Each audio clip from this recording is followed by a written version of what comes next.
ಈ 6 ದಿನದ ಕಾರ್ಯಕ್ರಮದಲ್ಲಿ ನಾವು ಅನೇಕ ವಿಷಯಗಳನ್ನ, ನಾಲೆಜ್ ಅನ್ನ, ಸ್ಕಿಲ್ ಅನ್ನ, ಅನುಭವಗಳನ್ನ ಪಡ್ಕೊಂಡಿದೀವಿ. ಅದು ನಮ್ಮ ಜೀವನಕ್ಕೆ ಮತ್ತು ನಮ್ಮ ಸಂಶೋಧನೆ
ನಿಲಯದ ಕುಲಸಚಿವರಾಗಿರ್ತಕ್ಕಂಥ ಪ್ರೊಫೆಸರ್ KLN ಮೂರ್ತಿ ಸರ್ ಅವರೇ ಹಾಗೂ ನಮ್ಮ ಮುಖ್ಯ ಅತಿಥಿಯಾಗಿ ಇಲ್ಲಿಗೆ ಆಗಮಿಸಿರ್ತಕ್ಕಂಥ ಪ್ರೊಫೆಸರ್ ತಳವಾರ್ ಸರ್ ಅವರೇ ಹಾಗೂ ಮತ್ತೊಬ್ಬರು ಗಣ್ಯ ವ್ಯಕ್ತಿ ಶಿಕ್ಷಣ ತಜ್ಞರು ಆಗಿರ್ತಕ್ಕಂಥ ಪ್ರೊಫೆಸರ್ ಅಸಿಂತಾಜ್ ಅವರೇ ಮತ್ತು ಎಲ್ಲ ಸಂಶೋಧನಾರ್ಥಿಗಳೇ ಹಾಗೂ ಅಧ್ಯಾಪಕರ ಮಿತ್ರರೇ ಮತ್ತು ನಮ್ಮ ಸಮೂಹ ಮಾಧ್ಯಮದ ಮಿತ್ರರೇ, ಇಂದಿನ ಈ ಒಂದು ಕಾರ್ಯಕ್ರಮ ಬಹುಶಃ ನಿಮಗೆಲ್ಲ ಗೊತ್ತಿರೋ ಹಾಗೆ 14ನೇ ತಾರೀಕು ಪ್ರಾರಂಭ ಆಯಿತು. 14ರಿಂದ 19ನೇ ತಾರೀಕಿನವರೆಗೆ ಈ ಒಂದು ಕಾರ್ಯಕ್ರಮ ರಿಸರ್ಚ್ ಅಂಡ್ ಪಬ್ಲಿಕೇಶನ್ ಎಥಿಕ್ಸ್, ಅದರ ಬಗ್ಗೆ ಒಂದು 6 ದಿನಗಳ ಕಾರ್ಯಕ್ರಮವನ್ನು ನಮ್ಮ ವಿಶ್ವವಿದ್ಯಾಲಯ ಹಮ್ಮಿಕೊಂಡಿತ್ತು.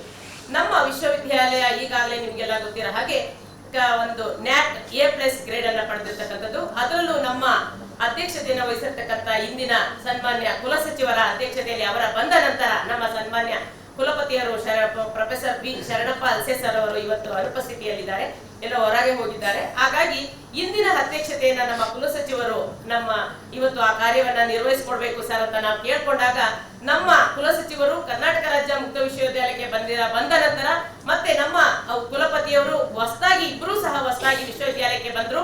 ಬಹುಶಃ 8-9 ತಿಂಗಳಾಯ್ತು ಅವ್ರು ಬಂದಿನಿಂದ ಇಲ್ಲಿಯವರೆಗೆ NAAC ಅನ್ನ A ಗ್ರೇಡ್ ಪಡ್ಕೊಂಡಿದೆ.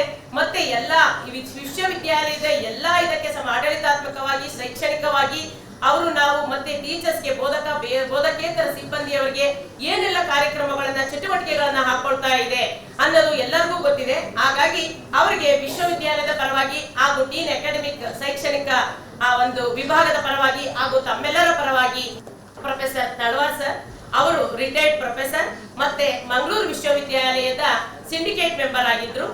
ಅದಕ್ಕೂ ಮುಂಚೆ 32 ವರ್ಷಗಳ ಕಾಲ ಶಿಕ್ಷಣ ಶಾಸ್ತ್ರ ವಿಭಾಗ ಬೆಂಗಳೂರು ವಿಶ್ವವಿದ್ಯಾಲಯದಲ್ಲಿ ಪ್ರಾಧ್ಯಾಪಕರಾಗಿ ಕೆಲಸವನ್ನ ಮಾಡ್ತಕ್ಕಂಥವ್ರು. ಅವರು ನಮ್ಗೆಲ್ರಿಗೂ ಸಹ ಗುರುಗಳು. ನಮ್ಗೆಲ್ರಿಗೂ ಅಂದ್ರೆ ಇವತ್ತು 3 ಜನ ಆಫೀಸರ್ಸ್ಗಳು ಇಲ್ಲೇ ಇದ್ದೀವಿ. ಕುಲಸಚಿವರು, ಪರೀಕ್ಷಾಗ, ಆಡಳಿತ, ನಮ್ಮ ರಿಜಿಸ್ಟ್ರಾರ್ ಅವರು ಮತ್ತೆ ನಾನು. ಅವರ ಹಣ್ಣಲ್ಲೇ ನಾವೆಲ್ಲ ಒಂದು M.Ed ಅನ್ನ ಪಡ್ಕೊಂಡ್ವಿ, MPhil ಅನ್ನ ಪಡ್ಕೊಂಡ್ವಿ, ಮತ್ತೆ PhD ಪದವಿಯನ್ನ ಪಡ್ಕೊಂಡ್ವಿ. ಹಾಗಾಗಿ ಸರ್ ಬಗ್ಗೆ ನಾವು ಹೆಚ್ಚಿಗೆ ಹೇಳಕ್ಕಾಗಲ್ಲ. ಅವರು ಬಹಳ ಸರಳ ಜೀವಿ ಮತ್ತೆ ಎಲ್ಲರಿಗೂ ಸಹ ಸ್ಪಂದಿಸ್ತಕ್ಕಂಥ ವ್ಯಕ್ತಿತ್ವ ಉಳ್ಳವರು. ಮತ್ತೆ ಈಗ ನಿವೃತ್ತಿಯನ್ನ ಹೊಂದಿದ್ದಾರೆ ಅವರು. ಮತ್ತೆ ಮಂಗಳೂರು ವಿಶ್ವವಿದ್ಯಾಲಯದಲ್ಲಿ ಸಿಂಡಿಕೇಟ್ ಮೆಂಬರ್ ಆಗಿ ಹಲವಾರು ಕೆಲಸವನ್ನ ನಿರ್ವಹಿಸಿದ್ದಾರೆ. ಬೆಂಗಳೂರು ವಿಶ್ವವಿದ್ಯಾಲಯದಲ್ಲಿ ಸುದೀರ್ಘವಾಗಿ ಪ್ರೊಫೆಸರ್ ಆಗಿ ಅವರು ಎಲ್ಲಾ ವಿದ್ಯಾರ್ಥಿಗಳಿಗೆ ಸುಮಾರು 40 ಜನ ವಿದ್ಯಾರ್ಥಿಗಳಿಗೆ ಮಾರ್ಗದರ್ಶನವನ್ನ PhD ಅವಾರ್ಡ್ ಅನ್ನ ಮಾಡಿದ್ದಾರೆ. ಸುಮಾರು ಸಂಶೋಧನಾ ಲೇಖನಗಳನ್ನ ಪ್ರಕಟಿಸಿದ್ದಾರೆ. ಅದಕ್ಕಿಂತ ಹೆಚ್ಚಿನದಾಗಿ ಉತ್ತಮ ಶಿಕ್ಷಕರು ಅಂತ ನಾನು ಹೇಳ್ತೀನಿ. ಯಾವಾಗಲೂ ಸಹ ನಮ್ಮ ವೃತ್ತಿ ಜೀವನದಲ್ಲಿ ಉತ್ತಮ ಶಿಕ್ಷಕರು ಅನ್ನಿಸ್ಕೊಂಡು ರಿಟೈರ್ ಆಗ್ಬೇಕು. ಆಗ್ಲೇ ನಮ್ಮ ನೀವೆಲ್ಲ ಸಂಶೋಧನಾರ್ಥಿಗಳು. ಆಗ ಮಾತ್ರ ನಾವು ಮಾಡಿದಂತ ಒಂದು ಕೆಲಸ ತೃಪ್ತಿಕರವಾಗುತ್ತೆ ನಮ್ಮ ಆತ್ಮಕ್ಕೆ ಅಂತ ನನಗನ್ಸುತ್ತೆ. ನಿಮ್ಗೂ ಸಹ ಬಹುಶಃ ಅದೇ ಅನ್ಸುತ್ತೆ. ಹಾಗಾಗಿ ನಮ್ಮ ಪ್ರೊಫೆಸರ್ ತಳವಾರ್ ಸರ್ ಅವರು ಬಹಳ ಒಂದು ಸಿಂಪಲ್, ಅವರನ್ನು ನೋಡಿದ್ರೆ ಗೊತ್ತಾಗುತ್ತೆ, ಬಹಳ ಸರಳ ಸಜ್ಜನಿಕೆ ಉಳ್ಳಂತವರು. ಅಂತವರು ನಮ್ಮ ಜೊತೆಲಿ ನಾವು ಕರೆದ್ವಿ ಇವತ್ತು. ಸರ್ ದಯವಿಟ್ಟು ನಮ್ಮ ವಿಶ್ವವಿದ್ಯಾಲಯಕ್ಕೆ 6 ದಿನದ ಕಾರ್ಯಕ್ರಮದ ಅಂತಿಮ ದಿನ, ಇವತ್ತು ಕೊನೆ ದಿನ, ನೀವು ಬಂದು ಈ ಒಂದು ಸಭೆಯನ್ನ ಒಂದು ಗೆಸ್ಟ್ ಆಗಿ ಬರಬೇಕು ಅಂತ ಕೇಳ್ಕೊಂಡಾಗ ಅವರು ಬಹಳ ಗೌರವದಿಂದ ಅದನ್ನ ಒಪ್ಕೊಂಡಿದ್ದಾರೆ. ಅವರಿಗೆ ನಮ್ಮ ವಿಶ್ವವಿದ್ಯಾಲಯದ ಪರವಾಗಿ ಮತ್ತೆ ವೈಯಕ್ತಿಕವಾಗಿ ನಿಮ್ಮೆಲ್ಲರ ಪರವಾಗಿ ಅವರಿಗೆ ನಾನು ಸ್ವಾಗತವನ್ನ ಕೋರ್ತಾ ಇದ್ದೀನಿ. ಮತ್ತೊಬ್ಬರು ಶಿಕ್ಷಣ ತಜ್ಞೆ ಪ್ರೊಫೆಸರ್ ಅಸಿಂತಾಜ್ ಮೇಡಮ್. ಇವರು ಸಹ ಬೆಂಗಳೂರು ವಿಶ್ವವಿದ್ಯಾಲಯದ ಶಿಕ್ಷಣಶಾಸ್ತ್ರ ವಿಭಾಗದಲ್ಲಿ ಸುದೀರ್ಘವಾದಂತಹ ಸೇವೆ. ಈಗ ನೀವೀಗಾಗಲೇ ಒಂದು ಕ್ಲಾಸ್ ಅನ್ನ ಅವ್ರು ಕೇಳಿದಿರಿ. ಅವರ ಕ್ಲಾಸ್ ಅನ್ನ ಕೇಳಿದಾಗ ಬಹುಶಃ ಶಿಕ್ಷಣಾರ್ಥಿಗಳಿಗೆ, ಸಂಶೋಧನಾರ್ಥಿಗಳಿಗೆ ಅನ್ಸಿರುತ್ತೆ, ಏನಪ್ಪ ಎಷ್ಟು ಚೆನ್ನಾಗಿ ಅವರು ಆ ಒಂದು ವಿದ್ಯಾರ್ಥಿಗಳನ್ನ ಅಟ್ರಾಕ್ಟ್ ಮಾಡೋದಾಗಿರ್ಬೋದು, ವಿದ್ಯಾರ್ಥಿಗಳ ಒಂದು ಮನಸ್ಸಿಗೆ ಅನುಗುಣವಾಗಿ ಅವರು ಪಾಠ ಪ್ರವಚನಗಳನ್ನ ಮಾಡ್ತಾರೆ. ಅವರು ಸಹ ನಮಗೆಲ್ಲರಿಗೂ ಸಹ ಅವರು ಶಿಕ್ಷಕರು.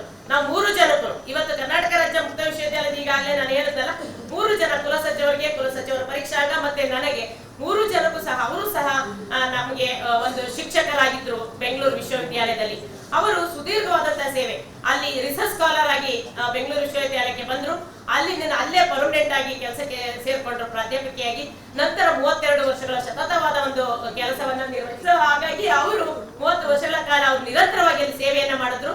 ಅವರಿಗೆ ನಮ್ಮ ವಿಶ್ವವಿದ್ಯಾಲಯದ ಪರವಾಗಿ ಮತ್ತೆ ನಿಮ್ಮೆಲ್ಲರ ಪರವಾಗಿ ಹಾಗೂ ನನ್ನ ವೈಯಕ್ತಿಕವಾಗಿ ಅವರಿಗೆ ಸ್ವಾಗತವನ್ನ ಕೋರ್ತಾ ಇದ್ದೇನೆ. ಇನ್ನು ನಮ್ಮ ಸಂಶೋಧನಾರ್ಥಿಗಳು ಇಲ್ಲಿ ನೀವೆಲ್ಲರೂ ಸಹ ಇಲ್ಲೇ ಇದ್ದು ಈ ಒಂದು ಕಾರ್ಯಕ್ರಮದಲ್ಲಿ ಭಾಗವಹಿಸಿದ್ದೀರಾ. ನಿಮಗೆಲ್ಲರಿಗೆ ವಿಶ್ವವಿದ್ಯಾಲಯದ ಪರವಾಗಿ ಹಾಗೂ ನಮ್ಮ ಒಂದು ವೈಯಕ್ತಿಕವಾಗಿ ಹಾಗೂ ಮಾಧ್ಯಮ ಮಿತ್ರರ ಪರವಾಗಿ ನಿಮಗೆ ಒಂದು ಸ್ವಾಗತವನ್ನ ನಾನು ಕೋರ್ತಾ ಇದ್ದೇನೆ. ಕೆಲಸ ಕಾರ್ಯಗಳಲ್ಲಿ ಸಪೋರ್ಟ್ ಆಗಿ ನಿಂತು ಈ ಕಾರ್ಯಕ್ರಮಕ್ಕೆ ಬೆನ್ನೆಲುಬಾಗಿ ಯಶಸ್ವಿಯಾಗಿ ಮಾಡಿಕೊಟ್ಟಂತಹ ನಮ್ಮ ಡೀನ್ ಅಕಾಡೆಮಿಕ್ ಲಕ್ಷ್ಮಿ ಮೇಡಮ್ನ ನಿಮ್ಮೆಲ್ಲರ ಪರವಾಗಿ ಸ್ವಾಗತಿಸ್ತಾ ಇದ್ದೀನಿ. ಕರ್ನಾಟಕ ರಾಜ್ಯ ಮುಕ್ತ ವಿಶ್ವವಿದ್ಯಾನಿಲಯದ ವತಿಯಿಂದ ಈ 6 ದಿನಗಳ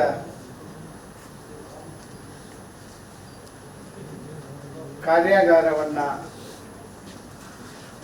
ಹಮ್ಮಿಕೊಂಡಿದ್ದು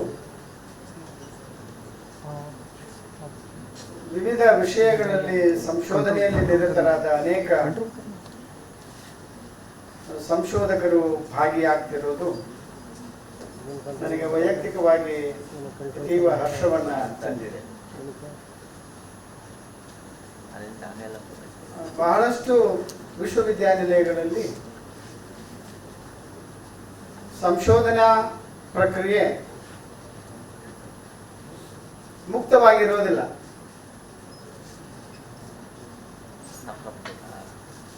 Research is being conducted in a closed doors.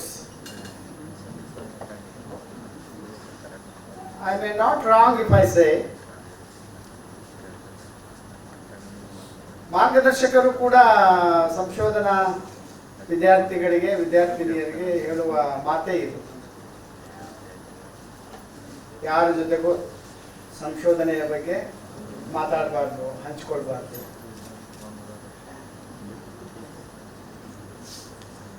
ಏನಿದ್ರು ನನ್ನ ಹತ್ರನೇ ಬರಬೇಕು, ನನ್ನ ಹತ್ರನೇ ಪ್ರಶ್ನೆಗಳನ್ನು ಕೇಳಬೇಕು, ಅದಕ್ಕೆ ಪರಿಹಾರಗಳನ್ನು, ಉತ್ತರಗಳನ್ನು ಕಂಡುಕೊಳ್ಬೇಕು ಎನ್ನುವಂತಹದ್ದು.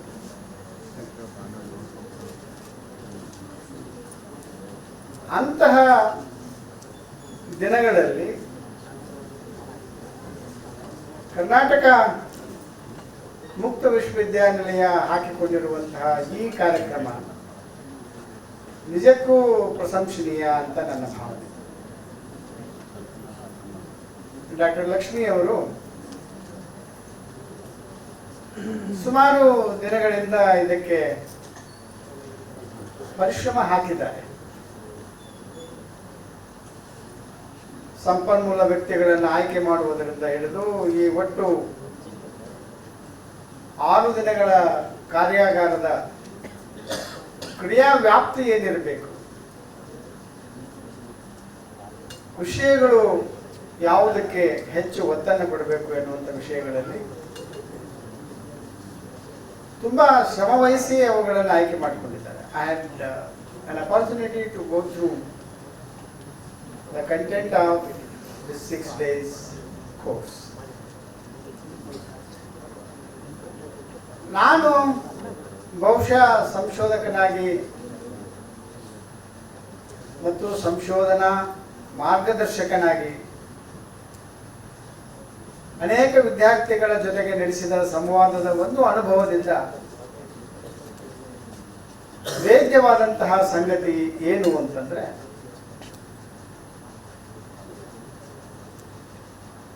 ಸಂಶೋಧನಾ ಮುಗಿಯುವವರೆಗೂ ಕೂಡ ಅನೇಕ ರಿಸರ್ಚ್ ಸ್ಕಾಲರ್ಸ್ ತಮ್ಮ ವಿಷಯದ ಸಂಪೂರ್ಣ, ಅದಕ್ಕೆ ಎಕ್ಸೆಪ್ಷನ್ ಇರಬಹುದು, ಸಂಪೂರ್ಣ ಮಾಹಿತಿ ಪಡೆದಿರೋದಿಲ್ಲ. ಪಡೆಯೋದಕ್ಕೆ ಅವಕಾಶಗಳು ಕೂಡ ಕಡಿಮೆ ಇರ್ತವೆ. ನಾನು ಬೆಂಗಳೂರು ವಿಶ್ವವಿದ್ಯಾನಿಲಯದಲ್ಲಿ ಡೀನ್ ಆಗಿದ್ದಂತಹ ದಿನಗಳಲ್ಲಿ ಲಕ್ಷ್ಮಿಯವರು ಇಂದು ಮಾಡಿರುವಂತಹ ಈ ಕಾರ್ಯವನ್ನು, ಇಂತಹದೇ ಒಂದು ಕಾರ್ಯಕ್ರಮವನ್ನು ಅಲ್ಲಿ ಸಂಶೋಧನಾ ಮಿತ್ರರಿಗಾಗಿ ಒಂದು ವಿಶೇಷವಾದಂತಹ ಒಂದು ದಿನದ ಕಾರ್ಯಕ್ರಮವನ್ನು ಮಾಡಿ, ಸಂಶೋಧನೆಯ ಶಿರೋನಾಮ ಹೇಗಿರಬೇಕು, how the title of your research should be put in, ಅದು ಎಷ್ಟು ವ್ಯಾಪ್ತಿಯನ್ನು ಒಳಗೊಂಡಿರಬೇಕು. ಅನೇಕ ಉದಾಹರಣೆಗಳನ್ನು ನಾನು ಕೊಡಬಲ್ಲೆ. ಪ್ರೌಢಶಾಲೆಗಳಲ್ಲಿ ಬೋಧಿಸುತ್ತಿರುವ ಶಿಕ್ಷಕರ ವೃತ್ತಿ ನೈಪುಣ್ಯತೆ, ವಿಷಯ ತಜ್ಞತೆ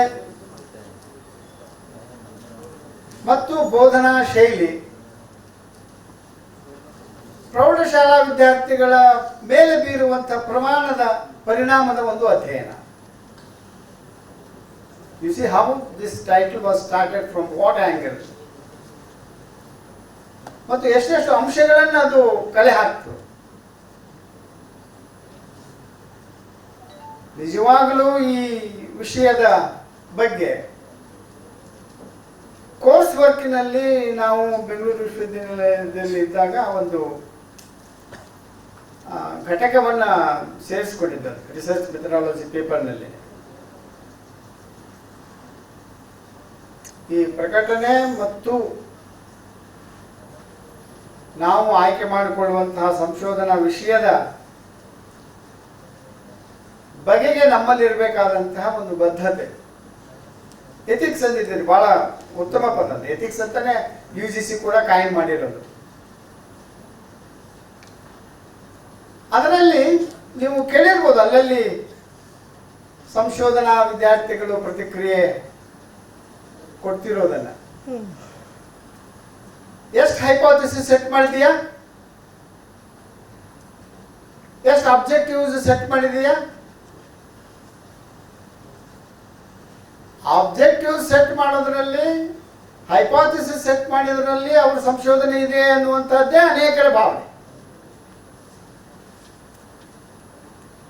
ಅವ್ರ್ಯಾರೋ ಕೆಲವು ವಿದ್ಯಾರ್ಥಿಗಳು ಹೇಳ್ತಾ ಇದ್ರು, ನಾನು 5 ಸಂಶೋಧನಾ ಉದ್ದೇಶಗಳನ್ನು ಇಟ್ಟುಕೊಂಡಿದ್ದೇನೆ, 10 ಪ್ರಾಕಲ್ಪನೆಗಳನ್ನು ಇಟ್ಟುಕೊಂಡಿದ್ದೇನೆ.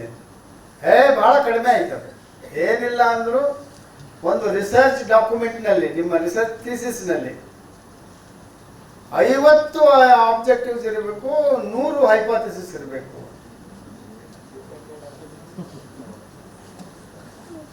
ಅದಕ್ಕೆ ಗಾಳಿ ಅಥವಾ ಗಂಧ ಏನೂ ಇರೋದಿಲ್ಲ. I have seen many theses as an adjudicator of these theses from various universities. There are only 2 objectives and there are only 4 hypotheses. ಈ ಪ್ರಾಕಲ್ಪನೆಗಳು ಎನ್ನುವಂತಹದ್ದು ಒಟ್ಟು ಸಂಶೋಧನೆಯ ಎಲ್ಲ ಊಹಾತ್ಮಕವಾದಂತಹ ವ್ಯಾಪ್ತಿಯನ್ನ ಒಳಗೊಂಡಿರಬೇಕು ಎನ್ನುವಂತಹದ್ದು ಬಹಳ ತಪ್ಪು ಕಲ್ಪನೆ. ನಾಳೆ ಅದರ ಟೈಟಲ್ ಅಲ್ಲೇ ಅನೇಕ ತಪ್ಪುಗಳನ್ನು ನಾವು ಗುರುತಿಸಬಹುದು. Title of our thesis should be so clear and researcher should be very clear about the study he is going to do or she is going to do in the entire tenure. ನೀವು ಪ್ರೌಢಶಾಲಾ ವಿದ್ಯಾರ್ಥಿಗಳ ಹೊಂದಾಣಿಕೆ ಸಮಸ್ಯೆಗಳ ಒಂದು ಅಧ್ಯಯನ ಅಂತ ಒಂದು ಸಂಶೋಧನೆ ಇದೆ ಅಂತ ಇಟ್ಕೊಳ್ಳಿ. Come and tell me how many of you are very clear about the objectives, number of objectives. ಹೊಂದಾಣಿಕೆ ಸಮಸ್ಯೆಗಳು ಅಂತ ನಾನು ಒಂದು ವಾಕ್ಯದಲ್ಲಿ ಹೇಳಿದೆ. what kind of adjustment you really desire to investigate in your study or through your study. ಹೊಂದಾಣಿಕೆ ಎನ್ನುವಂತಹದ್ದು ಈಗ ತರಗತಿಯ ಸಂದರ್ಭವನ್ನು ತೆಗೆದುಕೊಂಡರೆ ಶಿಕ್ಷಕರ ಬೋಧನೆಯ ಹೊಂದಾಣಿಕೆ, ವಿದ್ಯಾರ್ಥಿಗಳ ಕಲಿಯುವ ವಿಧಾನಗಳ ಹೊಂದಾಣಿಕೆ, ತರಗತಿಯ ಸಾಮಾಜಿಕ ಪರಿಸರದ ಹೊಂದಾಣಿಕೆ ಎಷ್ಟೆಷ್ಟು ಬರಬೇಕು. ಯಾವ ಆಬ್ಜೆಕ್ಟಿವ್ನಲ್ಲೂ ಕೂಡ ಅದು ಎಕ್ಸ್ಪ್ಲಿಸಿಟ್ ಆಗಿ ಕವರ್ ಆಗಿರೋದಿಲ್ಲ. When researcher takes up an issue to set the objectives, ಅದು ಹೈಪೋಥೆಸಿಸ್ ಆಗಿ ಅವನ ಕಡೆ ಸಿಕ್ಕಿರುತ್ತೆ, ಆಬ್ಜೆಕ್ಟಿವ್ ಆಗಿ ಅಲ್ಲಿ ಇರೋದಿಲ್ಲ. ಯಾವುದು ಆಬ್ಜೆಕ್ಟಿವ್ನಲ್ಲಿ ಅದು ಸ್ಟೇಟ್ ಆಗಿರಲ್ವೋ ಅದಕ್ಕೆ ಹೊರತಾದಂತಹ ಪ್ರಕಲ್ಪನೆಗಳನ್ನು ಏನಾದರೂ ಸಂಶೋಧಕ ಅಥವಾ ಸಂಶೋಧನಾ ವಿದ್ಯಾರ್ಥಿ ರಚಿಸಲು ಹೊರಟರೆ ಒಟ್ಟು ಸಂಶೋಧನೆ ಅದು ದಿಕ್ಕನ್ನು ತಪ್ಪುತ್ತೆ. ನಾನು ಯಾವುದು ಮಾಡೋದಕ್ಕೆ ಹೋಗೋದಿಲ್ಲ ಅಂತ ಹೇಳ್ತೀವೋ ಅದರ ಮಿತಿಗಳಲ್ಲಿ ಹೇಳಿರ್ತಾರೆ. ಸೇ ಫಾರ್ ಎಕ್ಸಾಂಪಲ್, ನೀವು ವಿದ್ಯಾರ್ಥಿಗಳ ಹೊಂದಾಣಿಕೆ ಸಮಸ್ಯೆ ಬಗ್ಗೆ ಒಂದು ಉದಾಹರಣೆ ಕೊಟ್ಟೆ. ಆ ಹೊಂದಾಣಿಕೆ ಸಮಸ್ಯೆಗಳನ್ನು ನಿವಾರಿಸುವುದಕ್ಕೆ ಬೇಕಾದ ಮಾರ್ಗದರ್ಶನವನ್ನು ನೀಡುವುದು ಒಂದು ಉದ್ದೇಶ ಆಗಿದ್ದರೆ ಮಾತ್ರ ಅದಕ್ಕೆ ಮತ್ತೊಂದು ರೀತಿಯ ಸಂಶೋಧನೆಯನ್ನು ಕೈಗೆತ್ತಿಕೊಳ್ಳಬೇಕಾಗ್ತದೆ. ಇಲ್ಲ, ನಾನು ಬರೀ ಆ ಹೊಂದಾಣಿಕೆ ಸಮಸ್ಯೆಗಳನ್ನು ಗುರುತಿಸುವಂತಹ ಉದ್ದೇಶವನ್ನು ಮಾತ್ರ ಇಟ್ಕೊಂಡಿದ್ದೇನೆ ಅಂತಂದ್ರೆ ನೀವು ಅದಕ್ಕೆ ಪರಿಹಾರಗಳನ್ನು ಸೂಚಿಸಬೇಕಾದಂತಹ ಅಗತ್ಯ ಇಲ್ಲ. ನಾನು ನೋಡಿದೆ ಎಷ್ಟೋ ಥೀಸಿಸ್ಗಳಲ್ಲಿ ಇದು ಆಬ್ಜೆಕ್ಟಿವೇ ಅಲ್ಲ, ಸಂಶೋಧಕ ಅವುಗಳನ್ನು ಎತ್ತಿ ಎತ್ತಿ ಎತ್ತಿ ವಿಶ್ಲೇಷಣೆ ಮಾಡಿರ್ತಾರೆ. ಸಾಮಾಜಿಕ ಸಮಸ್ಯೆಗಳು, ಆರ್ಥಿಕ ಸಮಸ್ಯೆಗಳು, ಶೈಕ್ಷಣಿಕ ಸಮಸ್ಯೆಗಳು ಇವನ್ನೆಲ್ಲನೂ ಹೇಳಿರ್ತಾರೆ. ಆದರೆ ಕಾರಣಗಳನ್ನು ಹುಡುಕಿರೋದಿಲ್ಲ. ಎಲ್ಲಿ ನಿಮ್ಮ ಸಂಶೋಧನೆ ಪೂರ್ಣವಾಗುತ್ತೆ? ಸಂಶೋಧಕನಿಗೆ ಇರಬೇಕಾದಂತಹ ರಿಸರ್ಚ್ ಎಥಿಕ್ಸ್ನಲ್ಲಿ ಪಬ್ಲಿಕೇಶನ್ ನಂತರ ಬರೋಣ. ಪಬ್ಲಿಕೇಶನ್ ಮ್ಯಾಂಡೇಟ್ ಆಗಿದೆ ಅಷ್ಟೇ. ಮೊದಲು ನಾವೆಲ್ಲ PhD ಮಾಡುವಾಗ ಪಬ್ಲಿಕೇಶನ್ ಇರಬೇಕು ಅಂತ ಏನಿರಲಿಲ್ಲ ನಮಗೆ. ಆದರೆ ಈಗ ಅದನ್ನು ಮ್ಯಾಂಡೇಟ್ ಮಾಡಿದ್ದಾರೆ. ಮ್ಯಾಂಡೇಟ್ ಮಾಡಿರುವುದರ ಪರಿಣಾಮ ಏನಾಗಿದೆ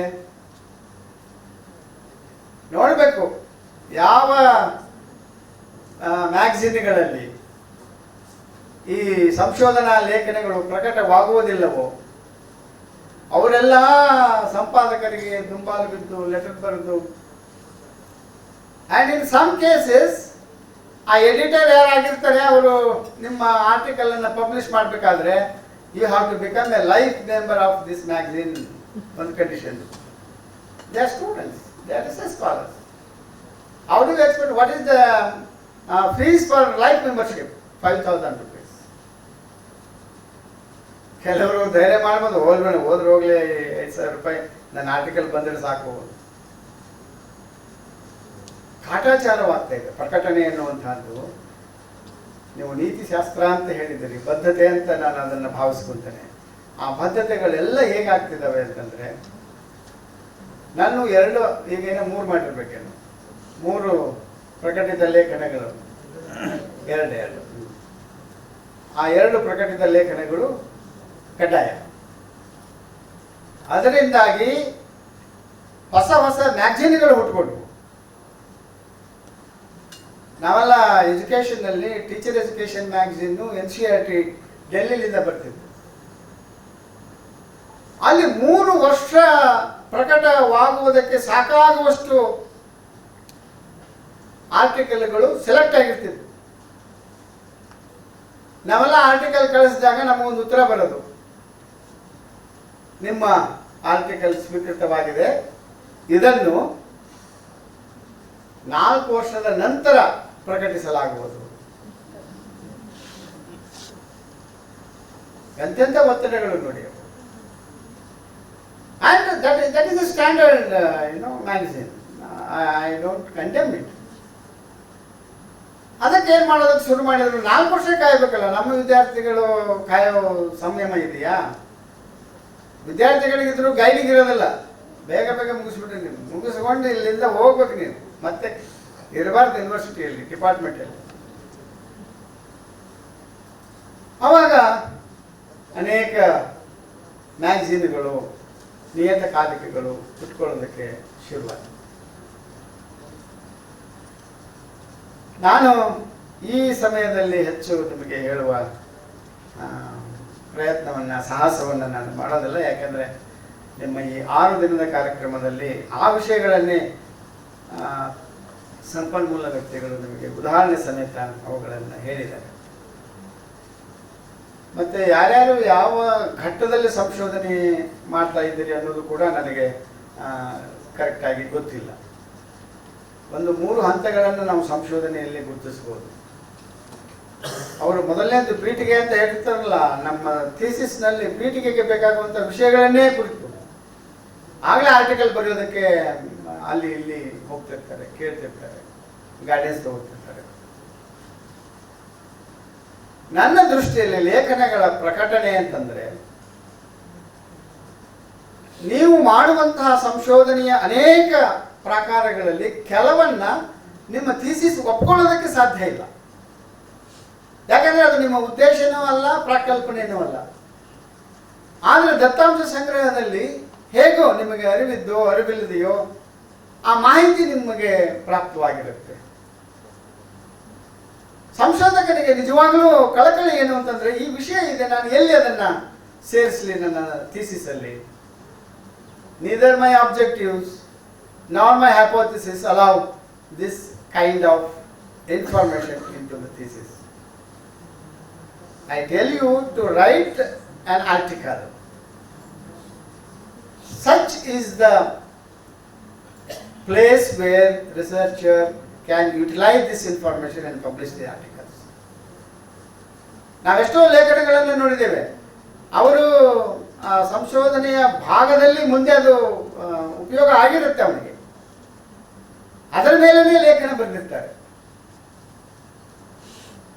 ನನ್ನ ದೃಷ್ಟಿಯಲ್ಲಿ ಅದು ಸರಿಯಾದಂತಹ ಕ್ರಮ ಅಲ್ಲ.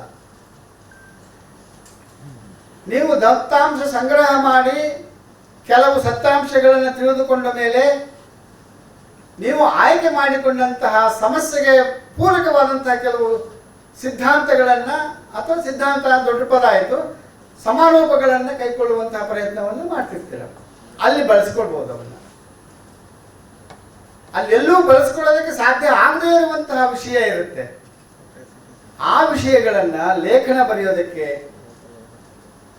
ಸಂಶೋಧಕರು ಬಳಸಿಕೊಳ್ಳುವಂತಹ ಒಂದು ಪ್ರಯತ್ನವನ್ನು ಮಾಡಿದರೆ ಪ್ರಾಯಶಃ ಅದೊಂದು, you are setting an example, not a simple example, it is an ideal example. ನೀವು ಅಂತಹ ಪ್ರಯತ್ನಗಳನ್ನು ಮಾಡುವ ದಿಕ್ಕಿನಲ್ಲಿ ನಿಮ್ಮ ಪ್ರಯತ್ನ ಸಾಗಿದರೆ ಪ್ರಾಯಶಃ ಇವರು 6 ದಿನಗಳ ವರ್ಕ್ಶಾಪನ್ನು ಸಂಘಟಿಸಿದ್ದು ಸಾರ್ಥಕ ಆಗುತ್ತೆ ಅನ್ನುವಂಥದ್ದು ನನ್ನ ಅನಿಸಿಕೆ. ಎಷ್ಟು ಮಾತಾಡೋದಕ್ಕೆ ಅವಕಾಶ.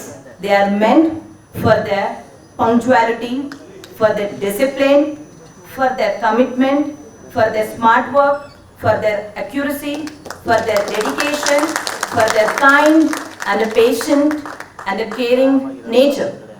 Whatever we have attended these 6 days workshops, these all the ethics we have learnt already from our eminent resource teachers. They are so caring, they are dedicated to their works, that is paying. Thousands of students like me, it's literally a great privilege, all of us, to be a part of this workshop valedictory function. I request our Dean Madam to felicitate Dr. Asindaj Ma'am.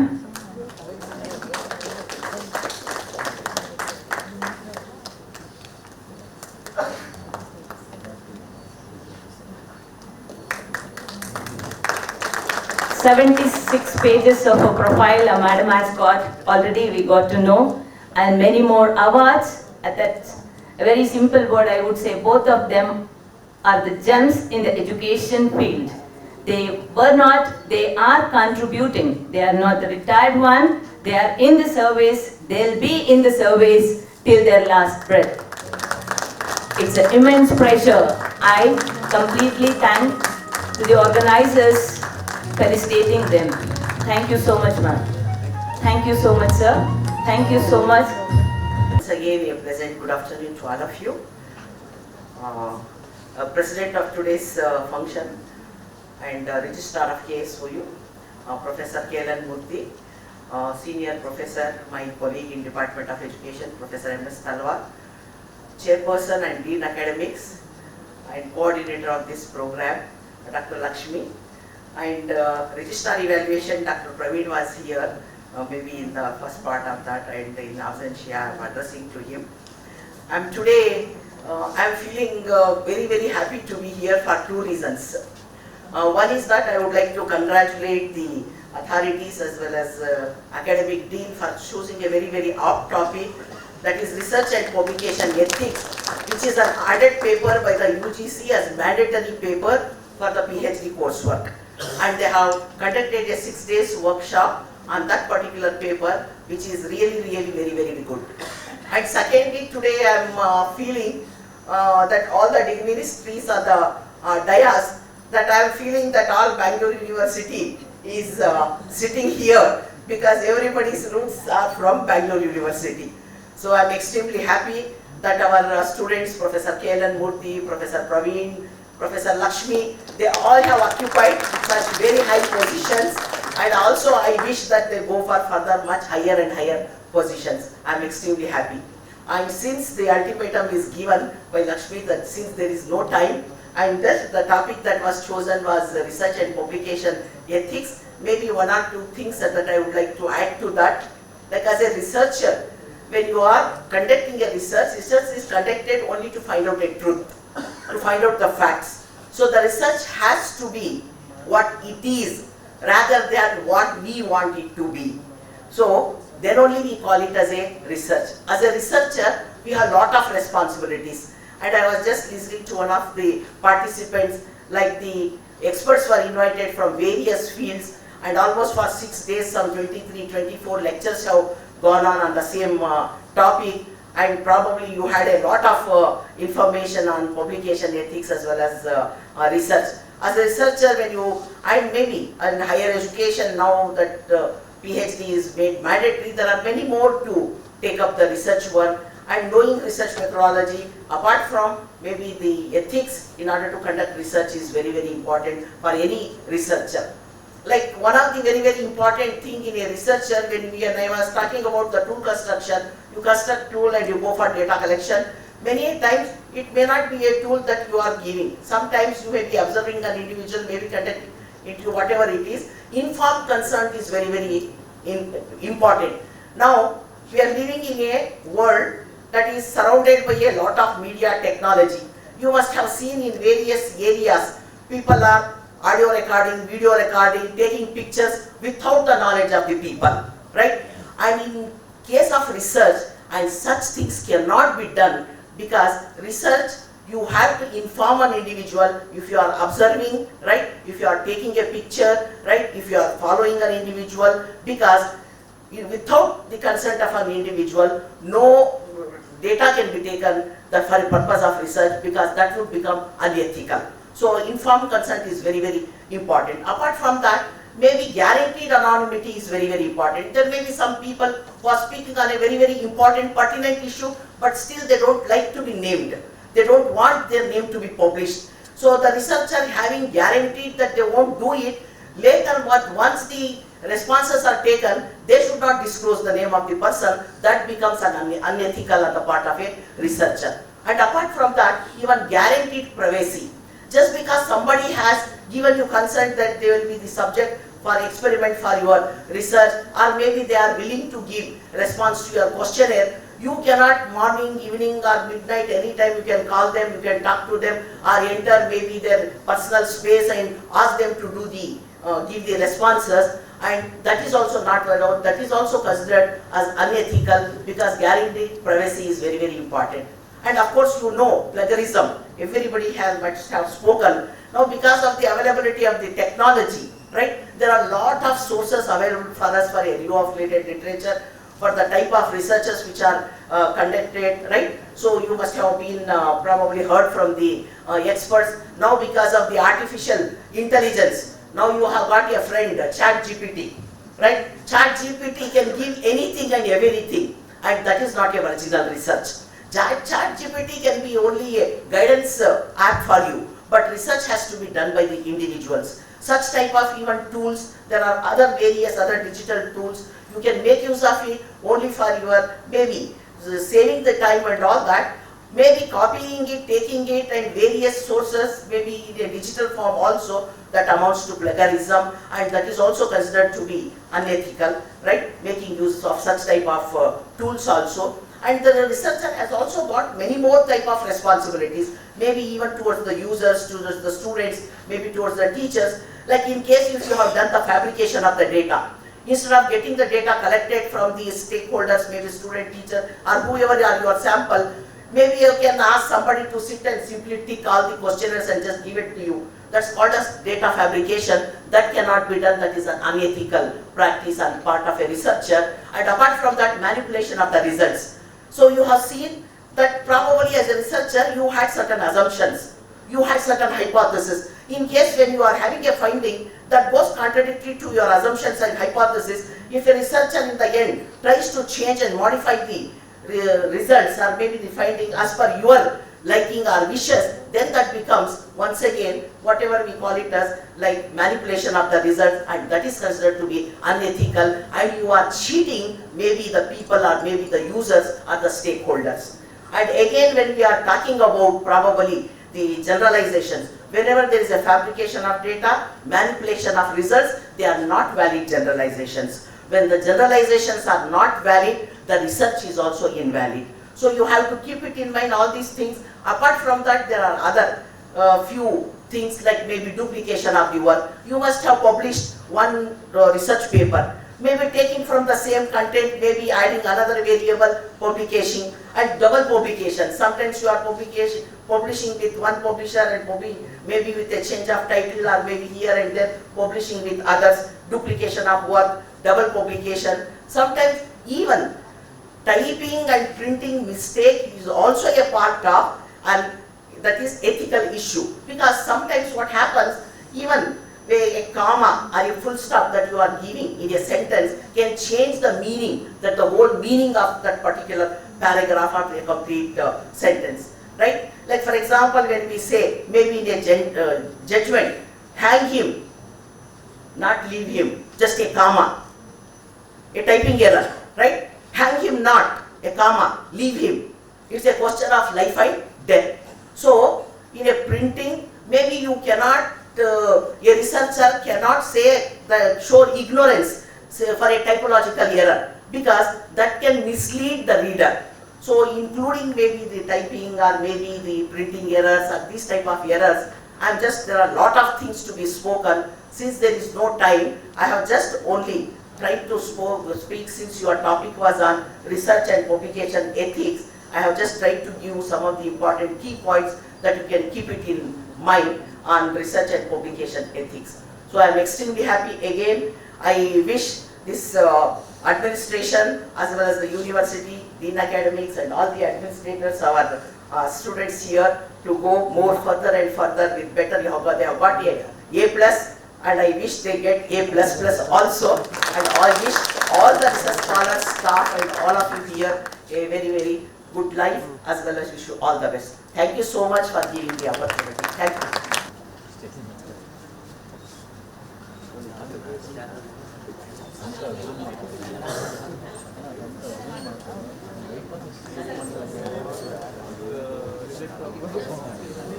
Anita Shri ಅವರು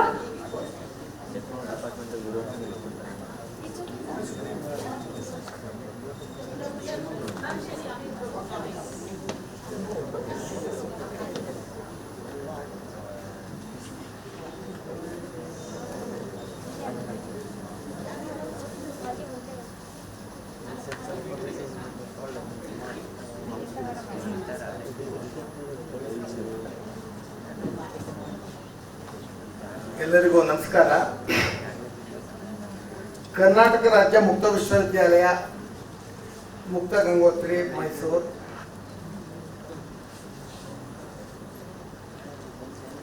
ಸುಮಾರು ಕಳೆದ 6 ದಿನಗಳಿಂದ research and publication ethics ಕುರಿತಂತ ಒಂದು workshop ಕಾರ್ಯಕ್ರಮದ ಸಮಾರೋಪ ಸಮಾರಂಭದ ಮುಖ್ಯ ಅತಿಥಿಗಳಾದಂಥ ನನ್ನ ಗುರುಗಳು, ಮಾರ್ಗದರ್ಶಕರು, ನನ್ನ ಹಿತೈಷಿಗಳು ಆದಂಥ ಪ್ರೊಫೆಸರ್ MS ತಲ್ವಾರ್ ಸರ್ ಅವರೇ, ನನ್ನ ಊರಿನವರು, ನನ್ನನ್ನು ಒಬ್ಬ ಮನೆಯ ಹುಡುಗ ಅಂದ್ಕೊಂಡು ಬೆಳೆಸಿದಂಥವರು, ನನ್ನ ಸಂಶೋಧನೆಗೆ ಮಾರ್ಗದರ್ಶಕರಾದವರು, ಅವರ ಪತಿಯವರು ಸಹ ಡಾಕ್ಟರ್ ಶೇಖ್ ಮಸ್ತಾನ್ ಅಂತೇಳಿ ನನಗೆ MA ಇತಿಹಾಸದಲ್ಲಿ ಗುರುಗಳು. ಅದೇನು ದೇವರ ಆಶೀರ್ವಾದ ಏನು ಗೊತ್ತಿಲ್ಲ. 91-93ರಲ್ಲಿ ಸರ್ ಕೆಳಗಡೆ ಬೆಳೆದೆ. 94ರಿಂದ 96ವರೆಗೂ ಮೇಡಮ್ ಕಡೆ ಬೆಳೆದೆ.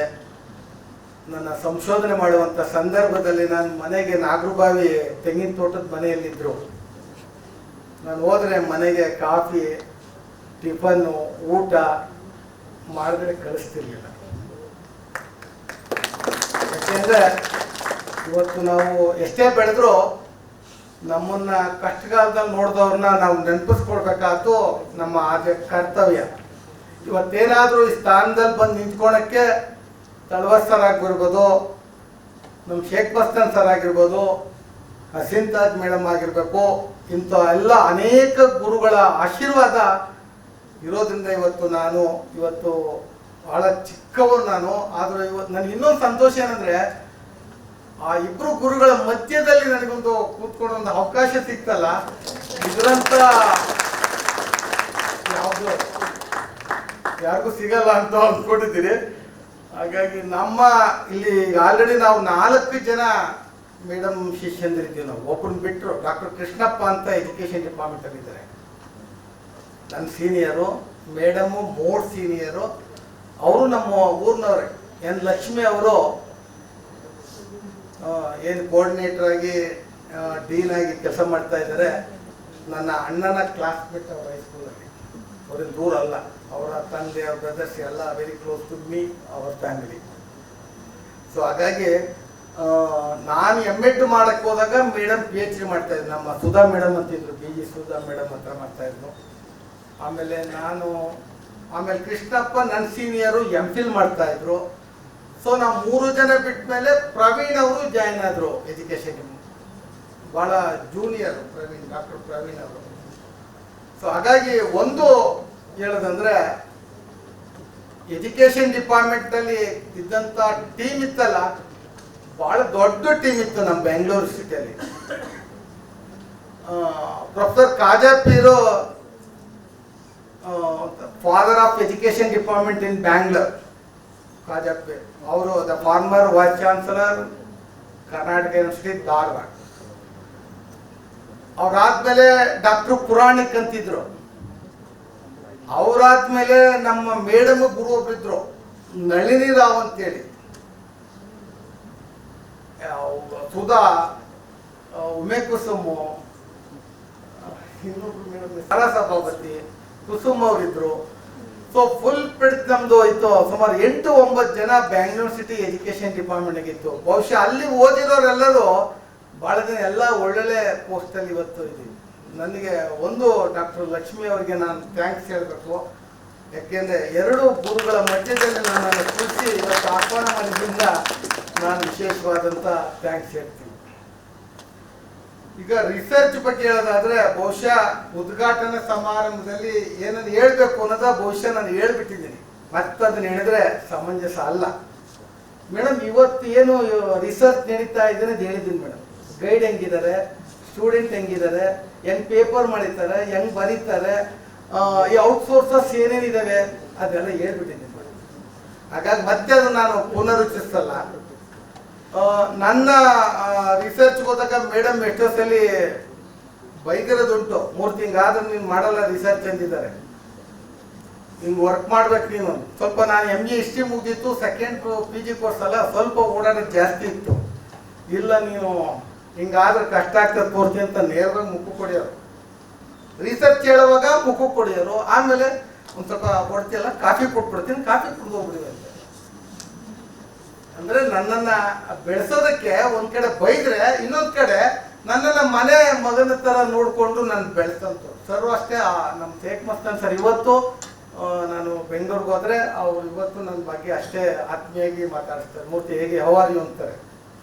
ಅಂದ್ರೆ ಯಾಕೆ ಹೇಳಿದೆ ಈ ಮಾತನ್ನ ಅಂತಂದ್ರೆ, ಗುರುಗಳ ಸ್ಥಾನವನ್ನ ಖಂಡಿತ ನಾವೆಷ್ಟೇ ಎಲ್ಲೇ ಹೋಗಿ ಆ ಸ್ಥಾನವನ್ನು ತುಂಬಕ್ಕೆ ಯಾರು ಸಾಧ್ಯ ಇಲ್ಲ.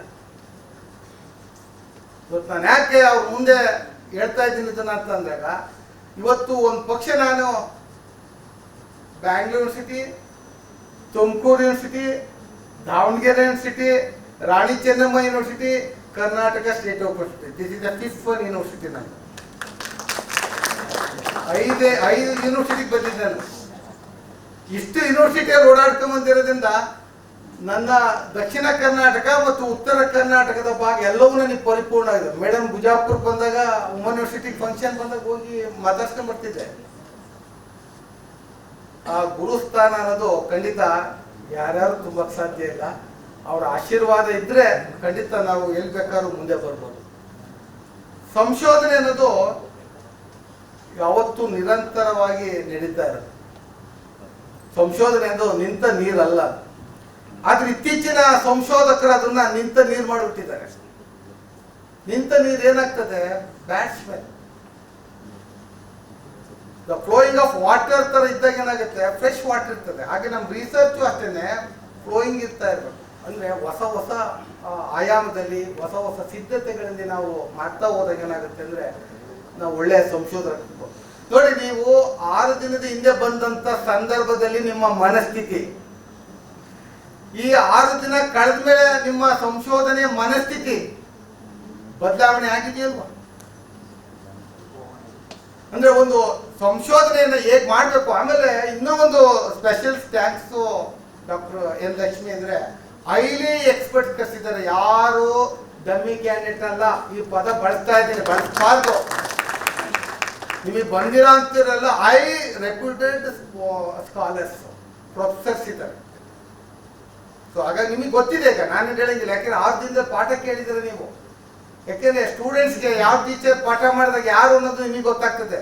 ಬಹುಶಃ ಆ ಪ್ಯಾನೆಲ್ ನೋಡಿದ್ರೆ ನಮ್ಗೆ ಅನ್ನಿಸ್ತು, ಒಳ್ಳೆ ಹೈಲಿ ಸ್ಕಾಲರ್ಸ್ನ, ಒಳ್ಳೆ ಎಕ್ಸ್ಪೀರಿಯನ್ಸ್ ಇರೋರ್ನ UGC 2021 research and publication ethics ಅಂತೇಳಿ ಹೊಸ ಸಬ್ಜೆಕ್ಟ್ ಅನ್ನು ಇಂಟ್ರೊಡ್ಯೂಸ್ ಮಾಡ್ತು. ಇದು common to all faculty, all discipline, compulsory ಇದೆ. ಎಲ್ಲ science, arts, commerce, education, management ಎಲ್ಲರೂ ಓದ್ಬೇಕು ಈ ಪೇಪರ್ನ.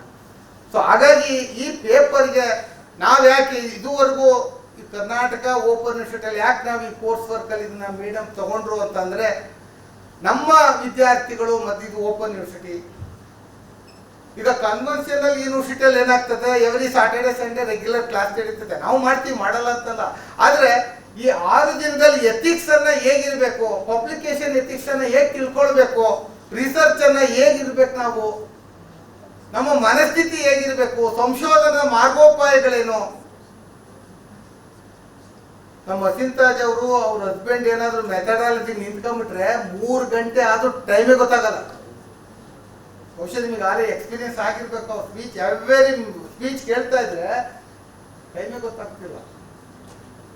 ನಮ್ಮ ಅಸಿಂತಾಜ್, ನಮ್ಮ ಮೇಡಮ್ ಹಸ್ಬೆಂಡ್ ಅಷ್ಟೇ, doctor Sheikh Mastan sir methodology ನಿಂತ್ಕೊಂಡ್ಬಿಟ್ರೆ, ಹಿಸ್ಟಾರಿಕಲ್ ಮೆಥಡ್, ಮೇಡಮ್ದು ಎಜುಕೇಶನಲ್ ರಿಸರ್ಚ್, ಅವರಿಬ್ರು ನಿಂತ್ಕೊಂಡ್ರು ಅಂದ್ರೆ ಆ ರಿಸರ್ಚ್ ಮೆಥಡಾಲಜಿನ ಏನು ನಮ್ಗೆ ಬಹಳ ಕಷ್ಟ ಅಂತೀವಲ್ಲ, ಯಾವ ಕಷ್ಟವೂ ಇಲ್ಲ.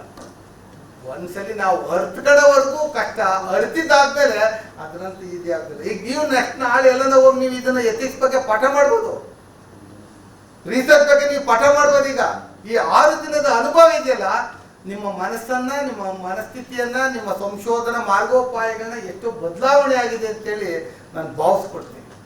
ಹಾಗಾಗಿ ಯಾವುದೇ ಅಂಶವನ್ನು ಮತ್ತೆ ಯಾರೋ ಜರ್ನಲಿಸಮ್ ಹೇಳಿದ್ರು, ನಾನು ಮತ್ತೆ ಪ್ಲಾಗರಿಸಮ್ ಮಾಡೋದು ಬೇಡ, ಹೇಳಿದ್ದೀನಿ ಹೇಳ್ಬಿಟ್ಟು ಅಂತ ಹೇಳ್ತಾ ತಮಗೆಲ್ಲ ಒಳ್ಳೇದಾಗಲಿ. ತಾವು ಸಂಶೋಧನೆ ಅಂದರೆ ತಾವು ಮಾರ್ಗದರ್ಶಕರ ಜೊತೆ ಯಾವಾಗಲೂ ಅವಿನಾವ ಸಂಬಂಧ ಇರಬೇಕು. 6 ತಿಂಗಳು ರಿಪೋರ್ಟ್ ಹೇಳ್ತೀನಿ, 6 ಮಂತ್ಸ್ ರಿಪೋರ್ಟ್ ಕೊಡುವಾಗ ಗೈಡ್ ನೆನಪಾಗಬಾರ್ದು. ಗೈಡ್ ಯಾವಾಗಲೂ ನೆನಪಿರ್ಬೇಕು ಅಂದರೆ ಎವ್ರಿ ವೀಕ್ ಏನು ಕೆಲಸ ಮಾಡಿದ್ದೀರಾ, ನೀವು ಬರೋಕ್ಕಾಗಲ್ಲ ಅಂದ್ರೆ ಅಟ್ಲೀಸ್ಟ್ ಫೋನು ಇಷ್ಟು ಕಲೆಕ್ಟ್ ಮಾಡಿದ್ದೀನಿ, ಬರ್ತೀನಿ ಮೇಡಮ್, ಯಾವಾಗ ಸಿಗ್ತೀರಾ ಸರ್, ಯಾವಾಗ ಬರ್ತೀನಿ, ಬರಲಿ. ಯಾಕೆ ನೀವೆಲ್ಲ ಹೊರಗಡೆ ಇದ್ದವ್ರು, ಎಂಟೈರ್ ಸ್ಟೇಟಿಂದ ಇದ್ದವ್ರು, ಯಾರು ಇಲ್ಲಿ ಲೋಕಲ್ ಅಲ್ಲ ನೀವು. ಸೊ ಹಾಗಾಗಿ ಅವರ ಅನುಮತಿ ತೊಗೊಂಡು ಬಂದು ತೋರಿಸ್ಕೊಂಡು ಗೈಡ್ ಮಾಡ್ಕೊಂಡು ಹೋದ್ರೆ ನೀವು ಬೇಗ ಪದವಿಯನ್ನು ಪಡ್ಕೋಬೋದು. ಆಮೇಲೆ ದಯವಿಟ್ಟು ಇನ್ನೊಂದು ಐ ರಿಕ್ವೆಸ್ಟ್ ಯು, ಆದಷ್ಟು ನಿಮ್ಮ ಪೀರಿಯಡಲ್ಲಿ ಮುಗಿಸ್ಕೊಳ್ಳಿ, ನೆಗ್ಲೆಕ್ಟ್ ಮಾಡಬೇಡಿ. 4 ವರ್ಷ ಇದ್ರೆ 4 ವರ್ಷ, ಫುಲ್ ಟೈಮ್ 3 ವರ್ಷ ಇದ್ರೆ 3 ವರ್ಷಕ್ಕೆ ಮುಗಿಸ್ಕೊಳ್ಳಿ. ಇದನ್ನ ಹೆಂಗೆ ಮುಗಿಸ್ಕೊಳ್ಳೋದೇ ಅಂದರೆ ನಾನು ಬಾಯಿಗಳ್ದಂಗಲ್ಲ, you must hard work, you must commitment. ನಾನು ಮಾಡಬೇಕು ಅನ್ನೋದು ನಿಮ್ಮಲ್ಲಿ ಆತ್ಮಧೈರ್ಯ ಇತ್ತು ಅಂದರೆ ಖಂಡಿತ ಮುಗಿಸ್ತೀರಾ. ಇನ್ನು 2 ವರ್ಷ ತಗೊಬೋದು, VC ಇನ್ನು 3 ವರ್ಷ ಕೊಡ್ತಾರೆ, ಅದು ನೀವು ಸಫರ್ ಆಗ್ತೀರ. ನಿಮಗೆ ಪ್ರಮೋಷನ್ ಆಗ್ಬೋದು, ಉದ್ಯೋಗ ಆಗ್ಬೋದು, ನಿಮಗೆ ಸಫರ್ ಆಗ್ತೀರ. 8 ವರ್ಷದ ಫೈಲ್ ಬರ್ತಾ ಇದೆ ಈಗ. 8 ಇಯರ್ಸ್ ಕಂಪ್ಲೀಟೆಡ್ ಆಗಿದೆ, ನನಗೆ ಇನ್ನೊಂದು ವರ್ಷ ಎಕ್ಸ್ಚೇಂಜ್ ಮಾಡಿ ಅಂತ. 8 ಇಯರ್ಸ್ ಏನು ಮಾಡಿದೆ ನಾವು? 6 ತಿಂಗಳಿಗೂ ಅದು 6 ತಿಂಗಳು ವರ್ಷಕ್ಕೊಂದು ರಿಪೋರ್ಟ್ ಕೊಡೋದು, ಬರೋದೇ ಇಲ್ಲ. ಗೈಡ್ ಫೋನ್ ಮಾಡಿದ್ರು ಬರಲ್ಲ. ಇಂಥ ವಿದ್ಯಾರ್ಥಿಗಳು ಇದ್ದಾರೆ. ನೀವೆಲ್ಲ ಒಂಥರ ಅದೃಷ್ಟವಂತರು. PhD ಸೀಟ್ ಸಿಗಬೇಕು ಅಂದರೆ IAS ಪಾಸ್ ಮಾಡ್ಬೋದು, ನಿಮಗೆ ಸೀಟ್ ಸಿಗಲ್ಲ ಖಂಡಿತ. ಯಾವ ವಿಶ್ವವಿದ್ಯಾಲಯಕ್ಕೆ ಹೋಗಿ 10 ಸೀಟ್ಗೆ 1,000 ಅಪ್ಲಿಕೇಶನ್ ಬರ್ತವೆ. ಅಂತದ್ದು ನೀವೆಲ್ಲ ಸೀಟ್ ತಗೊಂಡಿದ್ದೀರ. ಈ ರಾಜ್ಯದ ಏಕೈಕ A+ ಪಡೆದಿರುವಂಥ ವಿಶ್ವವಿದ್ಯಾಲಯ. ಈ ವಿಶ್ವವಿದ್ಯಾಲಯಕ್ಕೆ ತಾವೆಲ್ಲ ನಿಮ್ಮ ಸಂಶೋಧನಾ ಪ್ರಬಂಧದ ಮುಖಾಂತರವಾಗಿ ಇದರ ವ್ಯಾಲ್ಯೂ ಅಥವಾ ಇದ್ರ ಮೌಲ್ಯ ಹೆಚ್ಚಾಗಬೇಕು. ಈ ವಿಶ್ವವಿದ್ಯಾಲಯದ ಘನತೆ ಗೌರವವನ್ನು ತಾವು ಹೆಚ್ಚಿಸಬೇಕು. ಅವೆಲ್ಲ ಕೆಲಸ ಮಾಡ್ತೀರ ಅಂತ ಹೇಳ್ತಾ, ಇನ್ನೊಂದು ಲಾಸ್ಟಿಂಗ್ ನನ್ನೊಂದು ಪ್ರಕಟಣೆ ಏನಂದರೆ, ಈಗ ನಮ್ಮದು ಜುಲೈ ಸೈಕಲ್ಲು ನೋಟಿಫಿಕೇಶನ್ ಆಗಿದೆ. ಜುಲೈ 1ರಿಂದ ಆಗಸ್ಟ್ 31 ನಮ್ಮದು ಅಡ್ಮಿಷನ್ ಇದೆ. ಮನೇಲಿ ಹೇಳಿದೆ ಅಂತ ಭಾವಿಸ್ಕೊಳ್ತೀನಿ. ನಿಮ್ಮ ಸ್ನೇಹಿತರು, ನಿಮ್ಮ ಆತ್ಮೀಯರು, ನಿಮ್ಮ ಸಂಬಂಧಿಗಳು ಯಾರಾದರೂ ಇದ್ದರೆ ದಯವಿಟ್ಟು ಹೇಳಿ. ನಮ್ಮಲ್ಲಿ KSOದಲ್ಲಿ ಕಾಲ ಆಗಿದೆ, ನೀವು ದಾಖಲಾತಿ ಪಡ್ಕೊಬೋದು. ಅವರೇನು ಎಲ್ಲ ಜಿಲ್ಲೆಯಲ್ಲೂ ನಮ್ಮ ಪ್ರಾದೇಶಿಕ ಕೇಂದ್ರ ಇದೆ, ಆನ್ಲೈನಲ್ಲಿ ಅವರೇ ಮಾಡ್ಕೊಳ್ಬೋದು. ಈ ಥರದ ಅವಕಾಶ ಇರೋದ್ರಿಂದ ತಾವೊಂದು ಹೇಳಿದರೆ, ನೀವು ಇಷ್ಟು ಜನದಿಂದ ಒಂದು 100 ಜನ ನಮ್ಗೆ ಅಡ್ಮಿಷನ್ ಆಯಿತು ಅಂದರೆ ಆ credits to research scholar. So ಹಾಗಾಗಿ ಆ ಥರ ಮಾಡ್ತೀರ ಅಂತ ಹೇಳ್ತಾ, ನನಗೆ ಮಾತಾಡೋಕ್ಕೆ ಅವಕಾಶ ಕೊಟ್ಟಂಥ ತಮಗೂ ನನ್ನ ವೇದಿಕೆ ಮೇಲಿರುವಂಥ ಗುರು ಹಿರಿಯರಿಗೂ ಹೊಂದಿಸ್ತಾ ನಮಸ್ಕಾರ. Professor Dr. Sharnupavi Halsey, Respected Registrar Dr. K.L.N. Moody, Dean, Registrar Evaluation Dr. K.V. Praveen, and Dr. Ricardo Passia, Finance Officer, Mesur, Respected Dean Academic, Dr. Ren Lakshmi Madam, and our today's guests Dr. M.S. Tulwasa and Dr. Hussein Taj, distinguished faculty members, honored resource persons, and dear participants. A warm and gracious good afternoon to all of you. I am Retix, your AI-powered research scholar, to present the valedictory speech on behalf of all participants. Today, as we gather here for the closing ceremony of the 6-day state-level workshop on research and publication ethics, conducted by the Karnataka State Open University, Mysore, it fills me with immense pleasure and gratitude. This workshop has been a transformative journey, enlightening us on the vital aspects of ethical research and publication practices. Before we proceed, I would like to extend my heartfelt appreciation and thanks to our esteemed Vice Chancellor, Professor Dr. Sharnupavi Halsey, for his visionary leadership and unwavering support in organizing this workshop. Your guidance and commitment to academic excellence have been instrumental in shaping the intellectual landscape of our institution. I would also like to express my deep gratitude to respected Registrar Dr. K.L.N. Moody and Dr. Lakshmi Madam, our esteemed Dean Academic, for her invaluable contributions and relentless efforts in making this workshop a resounding success. Your dedication and passion for promoting ethical research practices have inspired us all. I must also acknowledge the tremendous efforts of the entire team at Karnataka State Open University who worked diligently behind the scenes to ensure the seamless organization of this workshop. Their commitment to providing us with a conducive learning environment is truly commendable. During the course of this workshop, we were fortunate to have the privilege of learning from eminent resource persons hailing from various universities. First of all, I would like to thank Dr. Rana, Professor, Dean of the Harvard Institute of Management Science, and his colleague Listen, who inaugurated the workshop and awakened us on this research journey. Dr. Rana, Professor from the Department of Library and Information Science, University of Mysore. Dr. C. Kumar, Professor, Department of Library and Information Science, Tumakuru University. Information Science, Koimbatore University. Dr. Rajkumar Narayan, Professor, Computer Science, College of Education. Professor Peter M. Shawani, Professor, Boston College, Dr. Vasudha Vasan, Librarian, GMTC Department. Dr. Devaji, Professor, Department of Bioscience.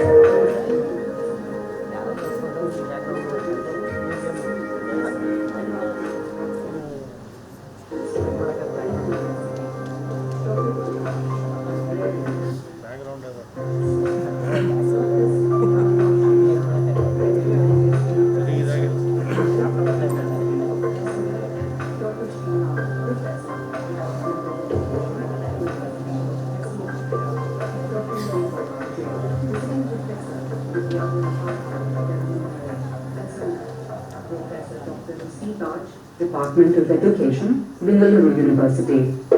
Dr. M.S. Devasa, Professor. Dr. Sheila, Assistant Librarian, Mysore.